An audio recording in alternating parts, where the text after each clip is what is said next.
I came across this particular clip at the end of one of Don Lemon's shows on CNN, and I thought it was extremely interesting and informative.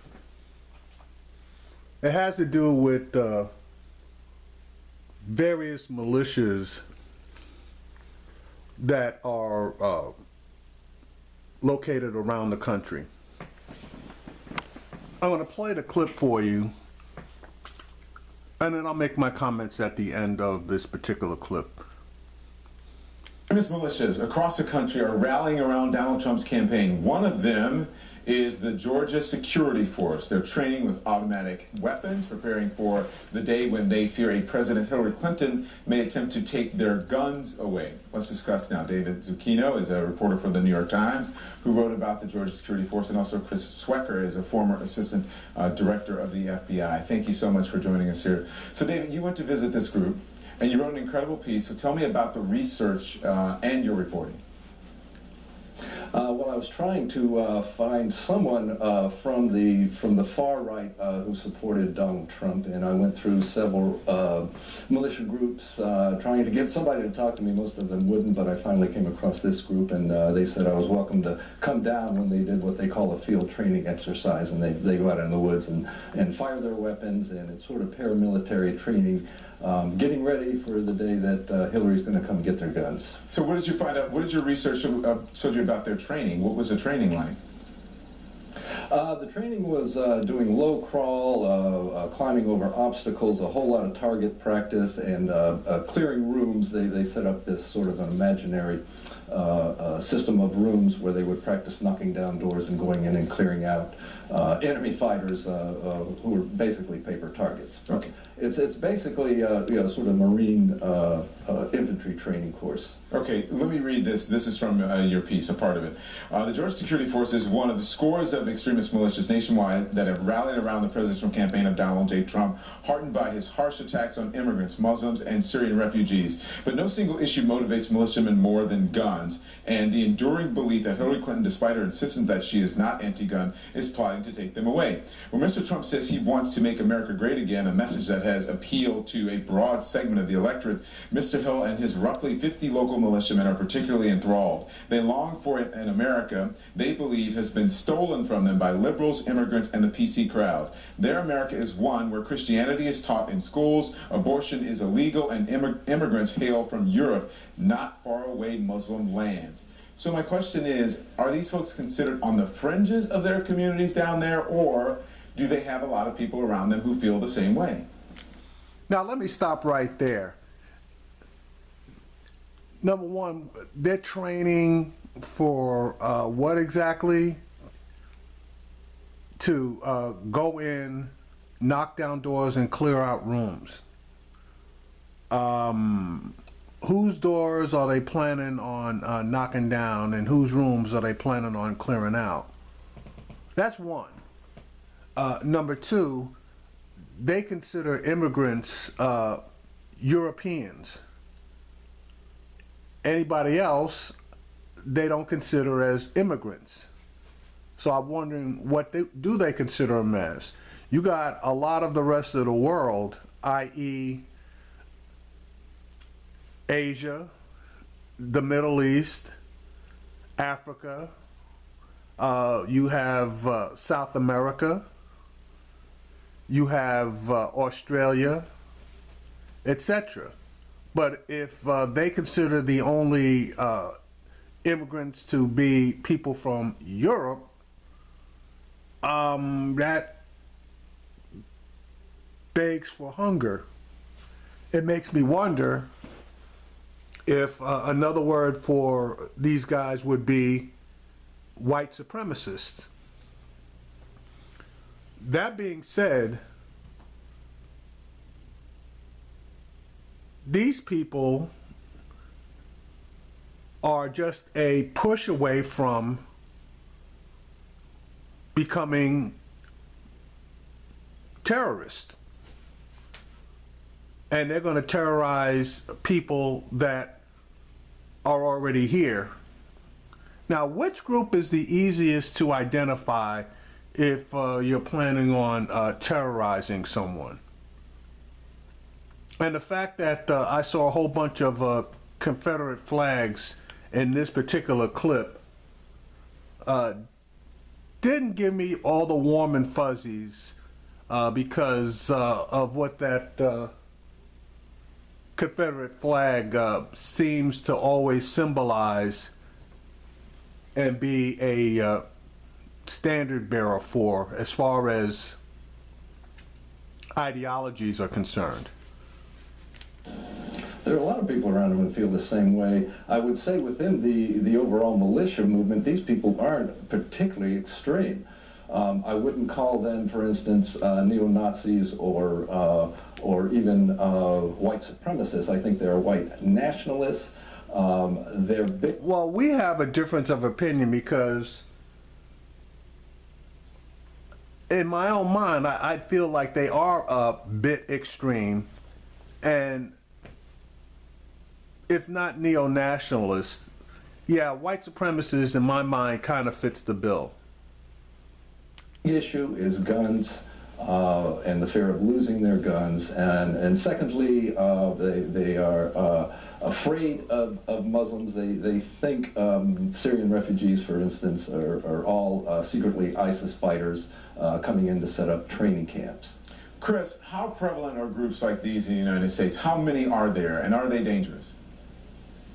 Well, back in the 80s, Don, there were somewhere around 800 groups like that, I think, according to the Southern Poverty Law Center. The FBI's, eye on them has always been in the context of the potential domestic terrorism or hate crime type activities.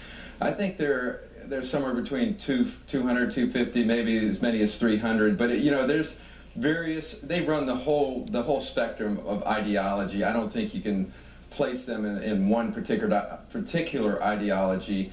What we're watching, though, or what the FBI is watching for, is when they move out of the First Amendment realm, if you will, of assembly and speech into violence to affect their ideology. Well, I want to ask you about their training now. What are they training for exactly, Chris?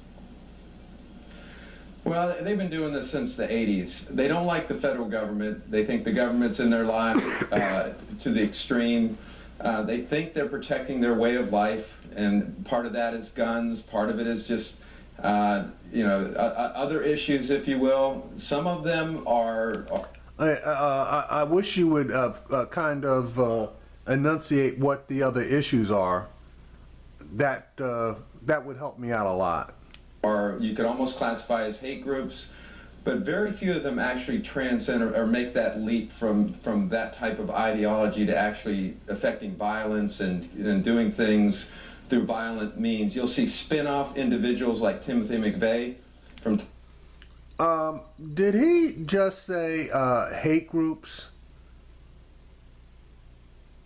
Time to time, but these folks went to sleep in the late 90s, and we really haven't heard that much over the last 10, 15 years. And so Yeah, I think he did say some of them you could almost classify as hate groups.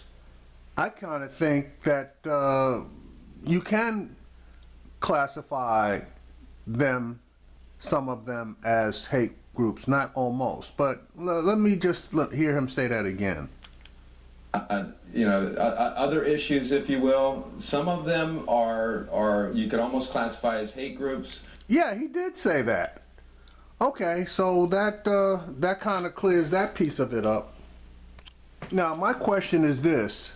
He's going to say very few of them make that transition to actual violence, but how does he actually know? But very few of them actually transcend or make that leap from that type of ideology to actually affecting violence and doing things through violent means. You'll see spin-off individuals like Timothy McVeigh from time to time, but these folks went to sleep in the late 90s, and we... No, they may not have gone to sleep. They just went underground and did a better job of staying under your radar. And again, it only takes a few of these groups to enact massive damage. And then when you get certain law enforcement agencies that are part of these groups, well, I'll let your imagination take you where it will. I haven't heard that much over the last 10, 15 years. And so you're hearing about them now. I'm looking at the photos there, Chris, quick, before I get back to David. There are a lot of Confederate flags in those photos. Yeah, no question. There is an ideology there. There are white supremacist groups. Not all of them. They like their guns. They do up their membership and recruit membership by saying that people are going to take their guns away. That's something that's been going on for years.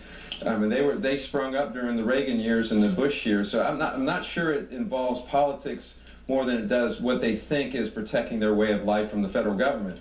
Not making excuses for them, because we watched them very carefully and we very aggressively pursued them during my tenure in the FBI. David, for 8 years, these folks have believed that President Obama would come for their guns. The president tried and failed to get some modest gun measures passed during his presidency. Why do they now believe that Clinton would come for their guns? Well, I asked them that question, and they said the only reason President Obama hasn't gotten their guns is because they've been vigilant, they've stood up, they've been ready, and they've done all this training. And now they say Hillary really means that Hillary's going to be even worse. I tried to point out to him that Hillary Clinton has not said she was going to take people's guns away. She hasn't said anything of that sort. They say, well, she may not have said it, but that's her secret plan. These people are very, very paranoid. They're very suspicious. They sort of live in this universe of this that things are just going to go to hell when Clinton gets elected. Considering the climate around this campaign with the it's rigged against you system, some Trump supporters around the country have been predicting violence in the aftermath of the election if Trump doesn't win. Is that a concern of yours?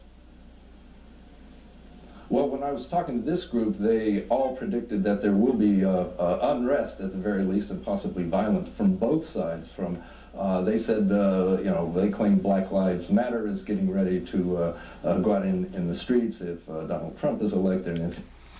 Now, just exactly how would they know that Black Lives Matter is planning on going out into the streets if Trump is elected, since obviously none of these guys are black, and it might be a little difficult for them to, let us say, infiltrate the leadership, if you will, of the various Black Lives chapters, since the majority of the leadership are black. So that's just another piece of propaganda that they use in their recruitment.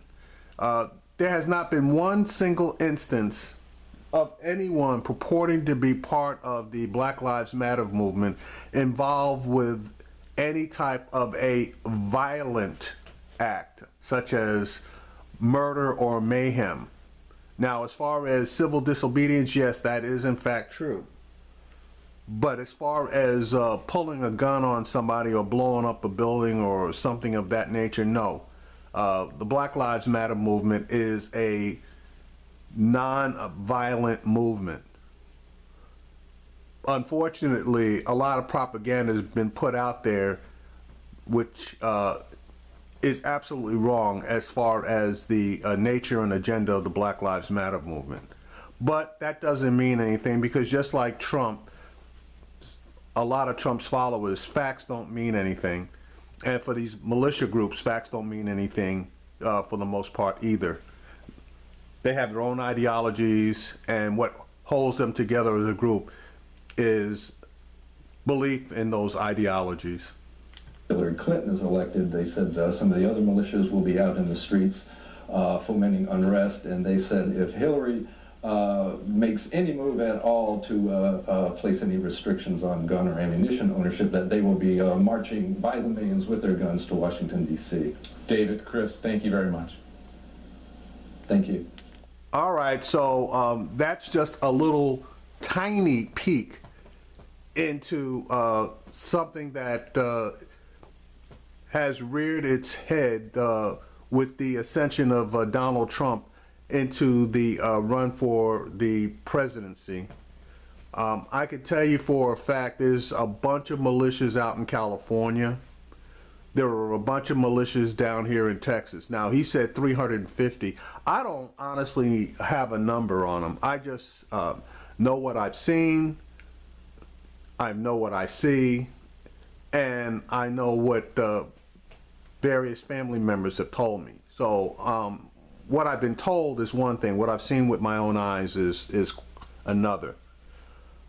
I suggest that people of goodwill and good conscience and common sense take a look at this particular video, judge for themselves what's going on around them, and make the proper preparation, because it's better to have and not need than to need and not have. It's better to know and not have to use the knowledge than to need the knowledge and not have it.